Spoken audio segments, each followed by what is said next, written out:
İsemesiz dostlar. Bu Mizuki Yaponiyada süreşi.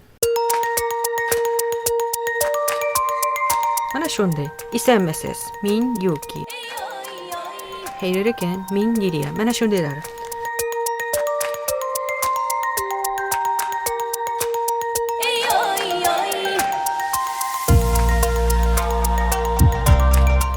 Mana obloshka testi yaşıyor. No başka varyantlarda var idi, lekin biz bu testini sayladık. Çünkü bu Tatarlar için ruhi yaktan büyük muhim hem büyük yaratkan test.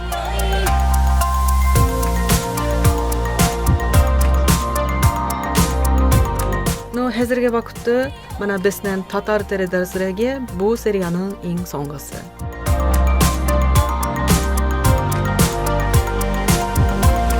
No derslar gene tugar. No o'quvchilarga Tatar kulturasini anglashga yordam etuvchi kichkina maqolalar da bor.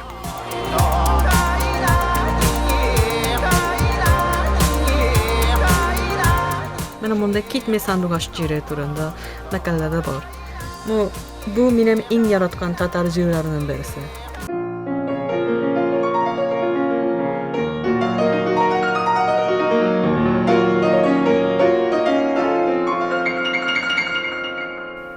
Hem 20 ders bu so'nggi ders. Hem azu retsepti.